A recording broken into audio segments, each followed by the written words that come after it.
जाति मानने में कोई अपराध नहीं है। जब बेटी की शादी करना हो, बेटा की शादी करना हो, तो शादी करने के लिए आज अपने समाज की मर्यादा में रहना चाहते हैं तो कोई बात नहीं, आप जाति को मान लीजिए, लेकिन जाति के नाम पर किसी को नीच, किसी को ऊंच और छुआछूत करके अपमान तो मत करिए। हर मनुष्य बराबर है, यहाँ कोई छूत और अछूत होता नहीं है, सब बराबर है। और सदगुरु कबीर के दरबार में तो सब बराबर है, मानव मानव बराबर है, एक समान है। तो बूढ़ा कहता है कि बेटी हम नीच जाति के हैं, हमारे घर संत कैसे आएंगे।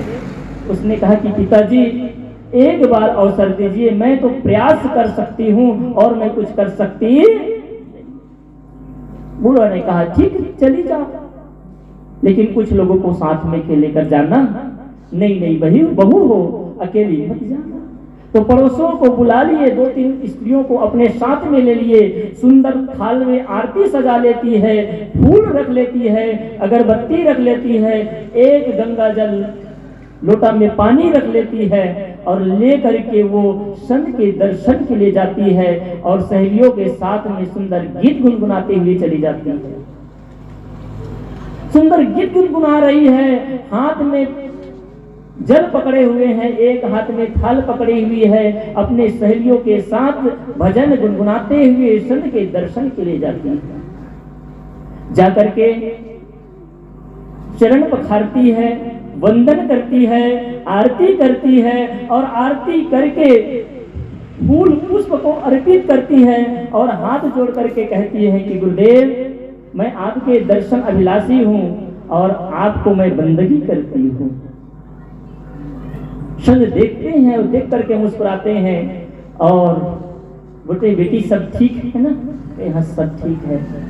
कहे गुरुदेव मैं आपको यहाँ से लेकर के अपने घर आंगन में ले जाने आई हूँ और वहाँ बैठ करके आपको भोजन कराना चाहती हूँ, कृपया आप प्रस्थान करिए और अपने हमारे घर को आप पावन भी कर दीजिए।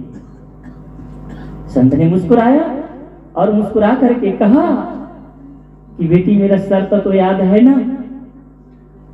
तो जो महिला थी वो बेटी थी, वो बड़ी भोली स्वभाव से शब्द से कहती है कि गुरुदेव मैं आज तक कोई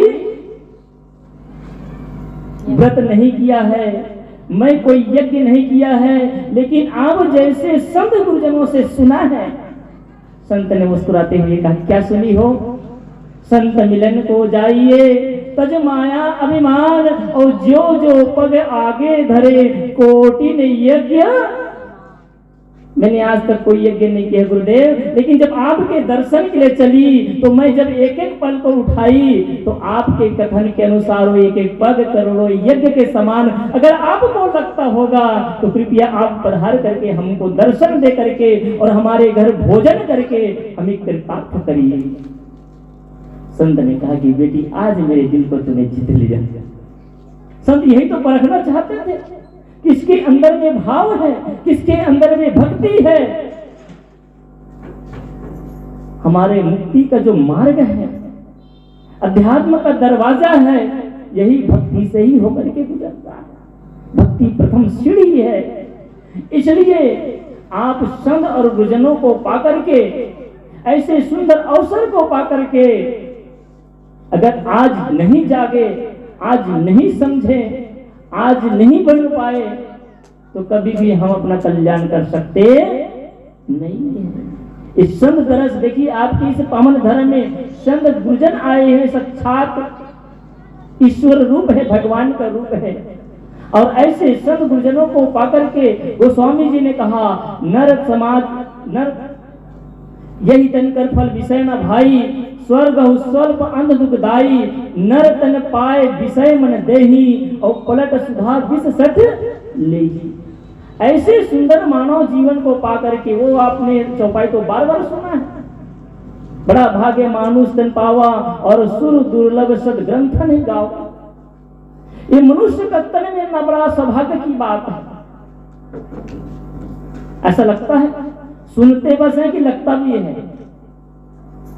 अगर सच में यह मनुष्य जीवन बड़े सौभाग्य से मिला है तो माता बहनों भाइयों कि इसे नरक में क्यों खो रहे हैं, व्यर्थ में क्यों खो रहे हैं, इस जीवन को यूं ही बर्बाद क्यों कर रहे हैं। अगर ये जीवन का कीमत समझ में आता है, इस जीवन का मूल्य समझ में आता है, तो जीवन को आप व्यर्थ मत गंवाइए। यह जीवन जीने के लिए मिला हुआ है, प्रेम से रहने के लिए मिला हुआ है। लेकिन आदमी प्रेम से रहता नहीं, प्रेम से जीता नहीं, उलझ उलझ करके लड़ लड़ के झगड़ के जीता। इसलिए रात दिन लड़ाई करते हैं, रात दिन झगड़ा करते हैं। हम भक्त बन गए, लेकिन भाई भाई का बैर समाप्त नहीं हुआ। हम भक्त बन गए, दिरानी और जेठानी का लड़ाई समाप्त नहीं हुई, सास और बहू की लड़ाई समाप्त नहीं हुई। भक्त बन गए, चेला बन गए, लेकिन तंबाकू अभी भी छूटा, बीड़ी छूटी, शराब छूटा नहीं। कैसे भक्त बन गए? ये जो सत्संग है ये परिवर्तनशाला है, और यहां आकर के आपके जीवन में अगर परिवर्तन नहीं आया तो केवल आप और हम टाइम पास कर रहे हैं। और ये टाइम पास करने के लिए नहीं, मनोरंजन करने के लिए नहीं, ये तो आत्मरंजन करने के लिए आए हुए हैं, आत्म कल्याण करने के लिए बैठे हुए हैं। इसलिए इस परिवर्तनशाला में आकर के आप अपने जीवन को परिवर्तन करके जाइए। परिवर्तनशाला। और हमारे संत तो कहते हैं कि ये जो सत्संग है ना, ये संतों का दरबार, ये भी एक प्रकार का ब्यूटी पार्लर है। एक प्रकार का ब्यूटी पार्लर। एक ब्यूटी पार्लर होता है जहां हमारी बहनें जाती हैं, अपने चेहरे को सुंदर सजाती हैं, थ्रेडिंग कराती हैं, बाल को संवारती हैं। कितना सुंदर। वो तो बड़ा ख्याल है आपको, हर 5 दिन में, हर 10 दिन में, हर 15 दिन में किसी फंक्शन में जाने से पहले ब्यूटी पार्लर। बिना थ्रेडिंग कराए, बिना ब्यूटी पार्लर जाए आप किसी फंक्शन में नहीं जाती, किसी शादी में नहीं जाती। कितना ख्याल है इस शरीर को सजाने का। सजाइए, प्रकृति का, प्रभु का दिया हुआ वरदान है। सुंदर बनाना, सुंदर दिखना ये सौभाग्य है, बिल्कुल करिए। लेकिन केवल शरीर को मत सजाइए, अपने जीवन को भी सजाने का काम करिए। इस संत और गुरुजन ये भी नाव है, ठाकुर है। ठाकुर क्या करता है? बाल को रोकता है, और गंदे बाल को रोक करके बड़े बड़े दाढ़ी मूंछ को काट करके आपको सुंदर चेहरा दे देते हैं। ऐसे ही हमारे संत गुरुजन भी आपके मनोविकार रूपी जितने भी बाल हैं उसको काटने का काम करते हैं। इनके पास भी कैंची, ज्ञान की कैंची, और ज्ञान की कैंची से काट करके आपको सुंदर आकृति देने का काम करते हैं, आपको खूबसूरत बनाने का प्रयास करते हैं। इसीलिए तरुण सागर ने कहा, बड़े सुंदर वाक्य कहा, तरुण सागर ने कहा कि बेसिया वोट मांगती है। क्या मांगती है? नर्तकी, नाचने वाली। आपके गांव में जब नाचा होता है तो 75,000, 80,000, लाख रुपए में नाचा आता है जी। साधु संतों के लिए आदमी 1000 रुपये खर्च करने के लिए डरता है, और गांव में नाचा हो जाए केवल 4 घंटा के लिए। अरे यहाँ तो बैठने के लिए पंडाल लगाया है, यहाँ तो बैठने के लिए छाया भी है, सब कुछ है। लेकिन जब नाच होगा ना अर्धरात्रि को, न वहाँ पंडाल होगा, ना वहाँ बिछौना होगा, ना कुछ भी होगा, ठंडी से आप ठिठुरते रहेंगे। और रात में 4 घंटा दे करके 40,000, 50,000, 80,000, लाख रुपए को एक दिन में फूंक देते हैं। आदमी बिगड़ने के लिए खर्च करने को तैयार है, लेकिन आदमी जीवन को बनाने के लिए खर्च करता नहीं है। तो बेसिया वोट नोट मांगती है, और नेताजी वोट मांगते हैं। अभी चुनाव आने वाला है, जस्ट 1 महीना में सरपंच का चुनाव आया जाएगा। अभी किसी का तो पता नहीं है, और जैसे आचार संहिता लगा और सरपंच पद के लिए कोई खड़ा हुआ तो घर घर दाई मोला दे देवो। वो देखे रे कमल फूलला, देखे रे पंजा छापला, देखे रे साइकिल छापला। अभी तक नहीं देखे रे इसका। आदमी क्या करता है, जब मांगना होता है तो नेता वोट मांगते हैं, वोट। और ये संत जन आए हुए हैं, गुरुजन आए हुए हैं आपके घर में। लेकिन कभी कभी आश्चर्य होता है, जब संत गुजरते हैं रास्ता से ना, तो बहुत लोग खिल्ली उड़ाते हैं, मजाक उड़ाते हैं, देते एक भी नहीं। और क्या कहेंगे, अरे सन मन है कमाए न धमाए और पेट भर के खाए, खाए से बरतो आए, दिया नहीं है। जो खिलाता है वो कभी बोलता नहीं, और जो कभी खिलाता नहीं वही बोलता है, अपमान करता है। तो इसलिए संत क्यों आए हैं? बेसिया वोट मांगती है, नेता बेसिया नोट मांगती है, नेता वोट मांगते हैं, और ये संत जन आप और हमारे जीवन की खोट को मांगते हैं, बुराई को मांगते हैं। आप और हम सबकी बुराई को निकालने के लिए आए हैं। इसलिए ये सच्चे कृषक है। आप सब कृषक है ना। किसान क्या करता है? कृषक, कृषण करने से कृषि बना है और कृषि से किसान बना है। क्रश करना, खींचना, जो खींचने का काम करे वो किसान, और जो खिंचाने का जो काम हो उसे कहते कृषि। कृषि से कृषि और कृषि से किसान शब्द बना है।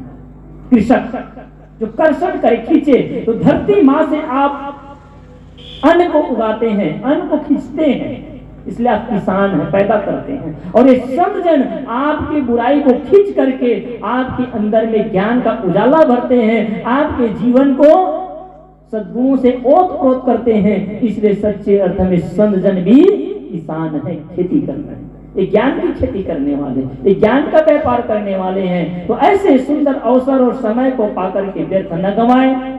संत हमें मिले हुए हैं, इसलिए ऐसे सुंदर समय को, सत्संग को पा करके हम अपने जीवन को सद्गति की ओर ले जाएं। और इसके लिए आवश्यक है कि हम सत्संग करें। सत्संग करने की बात आती है, एक बात बोल करके अपनी बात को विराम करूं कि लोग यहाँ पर भी बांटते हैं हर जगह, नहीं जी ये तो कबीरपंथियों का सत्संग है, और कोई कबीरपंथी हो गए तो नहीं ये तो पारखियों का सत्संग है। तो कोई सत्संग पारखियों का, दामाखेड़ा का, खर्चे अलग अलग होता है। सत्य के जहां संग हो उसे सत्संग कहते हैं। वो सत्संग किसी जाति, धर्म, मत, पंथ किसी का नहीं होता। आप बाजार में जाते हैं तो बाजार में आपको टमाटर खरीदना है तो ये थोड़ी देखते हैं कि टमाटर बेचने वाला वो तेली है, यादव है, बनिया है, कुम्हार है कि मरार है, ये नहीं देखते। आपको तो जहां अच्छा टमाटर दिखता वही से खरीद ले आते हैं। ऐसे ज्ञान का व्यापार हमारे सब गुरुजन कर रहे हैं। इसलिए ज्ञान की चर्चा में और सत्संग में न आप धर्म देखिए, न आप मतपंथ देखिए, सारे मतपंथ से ऊपर उठ करके आप संतों की वाणी को सुनिए। जो सच लगे उसको स्वीकार करिए, और जो झूठ लगे उस पर विचार करिए, विचार करके त्याग कीजिए। सार सार को गही रहे, थोथा देव उड़ाए। आप सुपा लेकर के आप छानिए, निमारने का काम आप सबका। ये सब बांट रहे हैं। जब आप भाटा लेने जाती है ना तो कढ़ा भाटा भी मिल जाती है, लिए तो अपने से है, तो क्या करते हैं उसको इतना ही करते हैं, काट करके निकाल देते हैं। तो यहाँ पर आप संत गुरुजनों से जो सुनते हैं उसको जीवन में धारण करें। जो अनुपयोगी लगे उसे फेंक दें, लेकिन कम से कम सुनने का काम करें, तभी हम और आप सबका जीवन सुंदर बन सकता है। आप सबको पुनः बहुत बहुत धन्यवाद देते हुए अपनी वाणी को यहीं पर विराम करता हूँ। बोले सद्गुरुदेव की जय।